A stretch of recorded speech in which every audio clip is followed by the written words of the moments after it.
Welcome to Kaushik Spiritech channel with spiritual technology and many more current affairs. 10 महाविद्याएं जीवन में आने वाली सभी परेशानियों का एकमात्र उपाय है।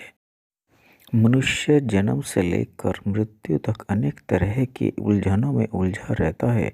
कभी परिवार की दिक्कतें तो कभी गृहस्थ का सुख, कभी मान सम्मान, कभी धन वैभव, ना जाने कितनी अभिलाषाएं हैं, ना जाने कितनी आकांक्षाएं हैं जो जीवन भर आदमी का पीछा करती हैं।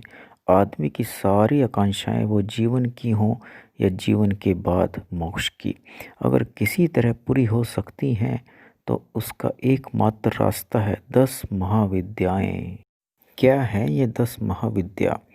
क्या आप इनके बारे में जानते हैं? चलिए मैं आपको इन 10 महाविद्याओं के रहस्य के बारे में विस्तार से बताता हूँ। अगर आपने अभी तक मेरे चैनल को सब्सक्राइब नहीं किया तो प्लीज़ सब्सक्राइब कीजिए और बेल आइकन को हिट कीजिए। इससे मेरी सभी लेटेस्ट वीडियो का नोटिफिकेशन आपको मिलता रहेगा। प्रकृति की सभी शक्तियों में, सारे ब्रह्मांड के मूल में ये 10 महाविद्याएं हैं।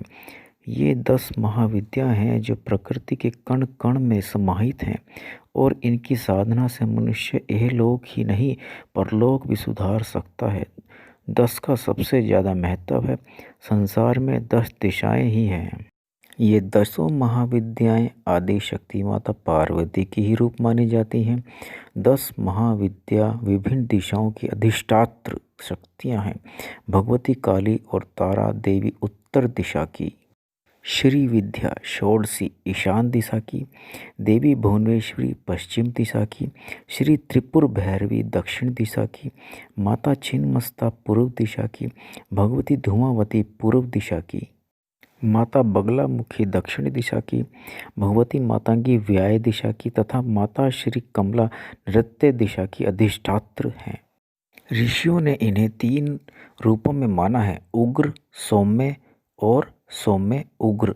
उग्र में काली, छिन्नमस्ता, धूमावती और बगलामुखी हैं। सौम्य में त्रिपुर सुंदरी, भुवनेश्वरी, मातंगी और महालक्ष्मी कमला हैं। तारा तथा भैरवी को उग्र तथा सौम्य दोनों माना गया है। पौराणिक कथा। माता सती के पिता दक्ष ने बड़े यज्ञ का आयोजन किया, लेकिन भगवान शंकर को यज्ञ में आने का निमंत्रण नहीं दिया। जब माता सती को यज्ञ के बारे में पता चला तो उन्होंने भगवान शंकर से यज्ञ में जाने की अनुमति मांगी। भगवान शिव ने उत्तर दिया, इस समय वहाँ जाना उचित नहीं होगा। आपके पिता मुझसे बैर रखते हैं, हो सकता है वे आपका भी अपमान करें। बिना बुलाए किसी के घर जाना उचित नहीं होता है। लेकिन माता सती पिता के घर जाने के लिए हठ करती रही। इस संवाद के दौरान माता गौरी अत्यंत क्रोधित हो गई। जब क्रोध से माता का शरीर काला पड़ने लगा तब विवाद टालने के उद्देश्य से महादेव वहां से उठकर जाने लगे तो सामने दिव्य रूप को देखा। फिर जब दूसरी दिशा की ओर बढ़े तो अन्य रूप नजर आया। बारी बारी से 10 दिशाओं में अलग अलग दिव्य दैवीय रूप देखकर स्तंभित हो गए महादेव। तभी अचानक उन्हें माता गौरी का स्मरण आया तो लगा कि कहीं ये उन्हीं की माया तो नहीं है। उन्होंने माता से इसका रहस्य पूछा तो उन्होंने बताया कि आपके समक्ष कृष्ण वर्ण में जो स्थित है वह सिद्धि दात्री काली है। ऊपर नील वर्णा सिद्धि विद्या तारा है। पश्चिम में कटे सिर को उठाए मोक्ष देने वाली श्याम वर्णा छिन्नमस्ता है। बाईं तरफ भोगदात्री भुवनेश्वरी है। पीछे ब्रह्मास्त्र एवं स्तंभन विद्या के साथ शत्रु का मर्दन करने वाली बगला है। अग्नि कोण में विधवा रूपणी स्तंभन विद्या वाली धूमावती है। नेत्र कोण में सिद्धि विद्या एवं भोगदात्री दायिनी भुवनेश्वरी है। व्याय कोण में मोहिनी विद्या वाली मातंगी है। ईशान कोण में सिद्धि विद्या एवं मोक्षदात्री षोडशी है और सामने सिद्धि विद्या और मंगलदात्री भैरवी रूपा मैं स्वयं उपस्थित हूँ। तब माता सती ने कहा कि इन सभी की पूजा अर्चना करने से चतुर्वर्ग अर्थात धर्म, भोग, मोक्ष और अर्थ की प्राप्ति होती है। इन्हीं की कृपा से 6 गुणों की सिद्धि तथा अभिष्टि की प्राप्ति होती है। शिवजी के निवेदन करने पर सभी देवियां काली में समाकर एक हो गई। आइए जानते हैं कौन कौन सी हैं 10 महाविद्याएं। महाकाली। माँ काली की साधना से सभी प्रकार के शत्रुओं का नाश होता है और मनुष्य को सुख समृद्धि की प्राप्ति होती है। माँ के 10 रूपों में से काली माँ का शक्ति पीठ कोलकाता के काली घाट पर स्थित है। माँ तारा। माँ का दूसरा रूप तांत्रिकों की प्रमुख देवी तारा का है, जिनकी सबसे पहले महर्षि वशिष्ठ ने आराधना की थी। भगवती तारा के 3 स्वरूप तारा, एक जटा और नील सरस्वती हैं। हिमाचल प्रदेश की राजधानी शिमला से लगभग 13 किलोमीटर की दूरी पर स्थित शोगी में तारा देवी का मंदिर है। हिंदू धर्म की देवी तारा का बौद्ध धर्म में भी काफ़ी महत्व है। माँ त्रिपुर सुंदरी। 4 भुजा 3 नेत्र वाली षोडशी महेश्वरी शक्ति की विग्रह वाली देवी है, जिन्हें ललिता, राजराजेश्वरी और त्रिपुर सुंदरी के नाम से भी जाना जाता है। षोडश कलाओं से परिपूर्ण होने के कारण इन्हें षोडशी भी कहा जाता है। पुराणों के अनुसार त्रिपुरा में जहाँ माँ सती के धारण किए हुए वस्त्र गिरे थे, यह शक्तिपीठ वहाँ स्थित है। मूलतः यही भगवती ललितांबा है। संसार के विस्तार का समस्त कार्य इन्हीं में समाहित है। यही परा कही गई है। यही भगवती भक्त पर कृपा करते हुए जब प्रत्यक्ष आशीर्वाद देती हैं तो श्री विद्या त्रिपुर महासुंदरी का दर्शन होता है। माता त्रिपुर सुंदरी सभी प्रकार की कामनाओं को पूर्ण करने वाली उगते हुए सूर्य के समान है। माता महात्रिपुर सुंदरी को अन्य नाम जैसे श्री विद्या त्रिपुरा, श्री सुंदरी, राज राजेश्वरी, ललितांबा, षोडशी, कामाक्षी, मीनाक्षी आदि नामों से भी जाना जाता है। माँ भुवनेश्वरी। भक्तों को अभय एवं सिद्धियां प्रदान करने वाली भुवनेश्वरी माँ को आदि शक्ति और मूल प्रकृति का मूल कहे जाने वाली माँ भुवनेश्वरी को शताक्षी तथा शाकुंभरी के नाम से भी जाना जाता है। निसंतान जोड़े पुत्र प्राप्ति के लिए माँ के इस रूप की आराधना करते हैं।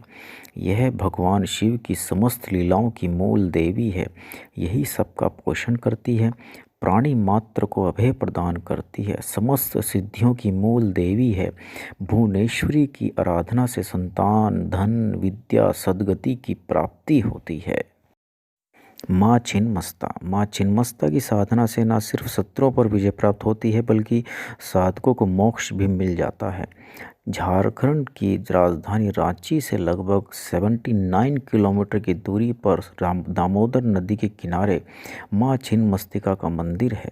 सिर कटा हुआ कमबंध से बहती रक्त की 3 धाराएं, 3 नेत्रधारी माँ का ये रूप मदन और रति पर आसीन है। गले में हड्डियों की माला व कंधे पर यज्ञोपवीत धारण करने वाली माँ शांत भाव से इनकी उपासना करने वाले उपासक को शांत स्वरूप में तथा उग्र रूप में उपासना करने वाले को उग्र रूप में दर्शन देती हैं। प्लास और बेल पत्रों से छिन्नमस्ता महाविद्या की सिद्धि करने से लेखन बुद्धि में ज्ञान बढ़ता है। अपनी सहचरी जया तथा विजया की भूख को शांत करने के लिए अपना सिर काटकर उसमें से रक्त धारा निकली, उससे अपनी तथा दोनों की क्षुधा को शांत किया। इसी का नाम छिन्नमस्ता है। ये शत्रु विजय, राज्य तथा मोक्ष देने वाली है। विशेषतः विशाल समूह का स्तंभन करने वाली है। त्रिपुर भैरवी। माँ त्रिपुर भैरवी को बंदी छोड़ माता के नाम से भी जाना जाता है। इनकी साधना से भक्त सभी भव बंधनों से मुक्त होकर मोक्ष को प्राप्त होता है। बंदी छोड़ माता के नाम से जाने जाने वाली त्रिपुर भैरवी की उपासना से सभी बंधन दूर हो जाते हैं। देवी की आराधना से जीवन में काम, सौभाग्य और शारीरिक सुख के साथ आरोग्य सिद्धि प्राप्त की जाती है। मनोवांछित वर या कन्या से विवाह हेतु भी माँ की उपासना की जाती है। माँ का भक्त कभी भी दुखी नहीं रहता। त्रिपुर शब्द का अर्थ है तीनों लोक, स्वर्ग, पृथ्वी तथा पाताल, और भैरवी विनाश के सिद्धांत रूप में अवस्थित है। तीनों लोकों के अंतर्गत विध्वंस की जो शक्ति है वह भैरवी ही है। देवी विनाश एवं विध्वंस से संबंधित भगवान शिव की शक्ति है। उनके विध्वंसक प्रवृत्ति की देवी प्रतिनिधित्व करती है। विनाशक प्रकृति से युक्त देवी पूर्ण ज्ञानमयी भी है। विध्वंस काल उपस्थित होने पर अपने देवी एवं भयंकर तथा उग्र स्वरूप में भगवान शिव के साथ उपस्थित रहती है। देवी तामसी गुण संपन्न है। यह गुण मनुष्य के स्वभाव पर भी प्रतिपादित होता है, जैसे क्रोध, ईर्ष्या, स्वार्थ एवं मदिरा सेवन, धूम्रपान इत्यादि जैसे विनाशकारी गुण जो मनुष्य को विनाश की ओर ले जाते हैं। देवी इन्हीं विध्वंसक तत्वों तथा प्रवृत्ति से संबंधित है। देवी काल रात्रि या महाकाली के समान गुण वाली है। देवी का संबंध विनाश से होते हुए भी वे सज्जन जातकों के लिए नम्र तथा सौम्य है तथा दुष्ट प्रवृत्ति पापियों है तो उग्र तथा विनाशकारी है। दुर्जनों को देवी की शक्ति विनाश की ओर आकर्षित करती है, जिससे उनका पूर्ण विनाश हो जाता है या बुद्धि विपरीत हो जाती है। माँ धूमावती। माँ धूमावती महादेव को निकल जाने के कारण विधवा के रूप में है। इनकी साधना से भक्त हर प्रकार के कष्टों का निवारण कर सकता है। माँ धूमावती का कोई स्वामी न होने के कारण इन्हें विधवा माता माना जाता है। इनकी साधना से आत्मबल में विकास होने के कारण जीवन में निडरता और निश्चयता का भाव आ जाता है। ऋग्वेद में इन्हें सूत्रा नाम से पुकारा जाता है, अर्थात जो सुखपूर्वक तारने योग्य हो। धूमावती महाविद्या के लिए अति आवश्यक है कि व्यक्ति सात्विकता और संयम का सत्य निष्ठा के नियम का पालन करने वाला हो तथा लोभ लालच से दूर शराब और मांस तक को छुए नहीं। भगवती धूमावती बहुत ही उग्र हैं। भगवान शिव से भोजन मांगने पर देरी होने पर इन्होंने शिवजी को ही निगल लिया तथा उसी समय उनके शरीर से धुआं निकला और महादेव माया से बाहर आ गए और कहा, तुमने अपने पति को खा लिया है, तुम विधवा हो गई हो, अब तुम बिना श्रृंगार के रहो तथा तुम्हारा नाम धूमावती प्रसिद्ध होगा। इसी रूप में विश्व का कल्याण करोगी। दुर्गा सप्तशती में वर्णन है कि इन्होंने प्रतिज्ञा की थी, जो मुझे युद्ध में जीत लेगा वही मेरा पति होगा। ऐसा कभी नहीं हुआ, अतः वह कुमारी हैं, धन या पति रहित हैं अथवा महादेव को निकल जाने के कारण विधवा हैं। माँ बगलामुखी। माता बगलामुखी की साधना से न सिर्फ शत्रु पर विजय प्राप्त की जाती है बल्कि साधक जन्म मरण के बंधन से छुटकारा पाकर मोक्ष को प्राप्त होता है। शत्रु में विजय व शत्रु के नाश के लिए माँ बगलामुखी की साधना की जाती है। बगलामुखी माता के देश में 3 ही स्थान हैं, जो दतिया मध्य प्रदेश, कांगड़ा हिमाचल प्रदेश तथा नलखेड़ा जिला शाहजहाँपुर मध्य प्रदेश में है।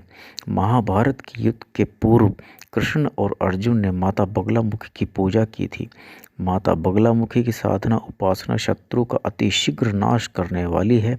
एक प्रसंग के अनुसार सतयुग में संसार को नष्ट करने वाला तूफान आया। उस वातावरण को देख श्री विष्णु जी को चिंता हुई।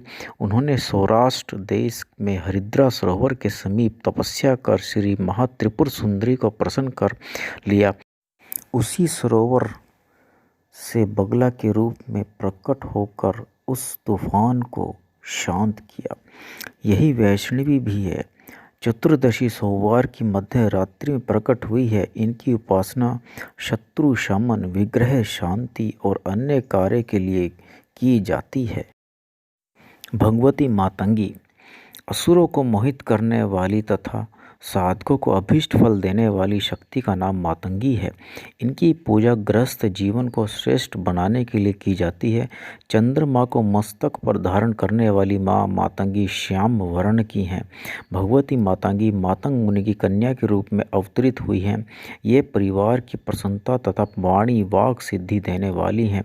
चारों पुरुषार्थ प्रदान करने वाली हैं। भगवान विष्णु ने भी भगवती मातंगी की उपासना से ही सुख, कांति तथा भाग्य वृद्धि प्राप्त की है। ऐसा वर्णन है कि रति, प्राप्ति, मनोभवा, क्रिया, अनंग, कुसुमा, अनंग, मदना, मदनालासा तथा शुद्धा इनकी अष्ट ऊर्जाओं के नाम हैं। माँ कमला रानी। जीवन में आने वाले सभी प्रकार के ग्रह क्लेश, दरिद्रता, संकट और अशांति से मुक्ति के लिए माँ कमला रानी की साधना की जाती है। समृद्धि, धन, नारी, पुत्र आदि की प्राप्ति के लिए इनकी साधना की जाती है। जिस पर माँ अपनी दया दृष्टि डाल दे वो व्यक्ति साक्षात कुबेर के समान धनी और समान हो जाता है। माता कमला को लक्ष्मी भी कहते हैं। समुद्र मंथन के समय कमलात्मिका लक्ष्मी की उत्पत्ति हुई। इन्होंने ही महात्रिपुर सुंदरी की आराधना की। श्री कमला के अनेक भेद हैं। ये संसार की सभी संपदा, श्री धन संपत्ति, वैभव को प्रदान करने वाली हैं। श्री लक्ष्मी को सर्वलोक महेश्वरी कहा है। देवी भागवत में इन्हें भुवनेश्वरी, इंद्र ने यज्ञ विद्या, महाविद्या तथा ग्रह विद्या कहा है। मुंड माला तंत्र में श्री विष्णु के 10 अवतार की 10 महाविद्याएं हैं, अर्थात जब जब श्री विष्णु अवतार लेते हैं तब तब माता लक्ष्मी भी उन्हीं के अनुरूप अपना शरीर बना लेती हैं। तो सिद्धांत में कृष्ण के साथ काली, राम के साथ तारा, वराह के साथ भुवनेश्वरी, नरसिंह के साथ भैरवी, वामन के साथ धूमावती, परशुराम के साथ छिन्नमस्ता और मत्स्य के साथ कमला, कूर्म के साथ बगला, बुद्ध के साथ मातंगी, कल्कि के साथ षोडशी लक्ष्मी के ही विविध रूप हैं।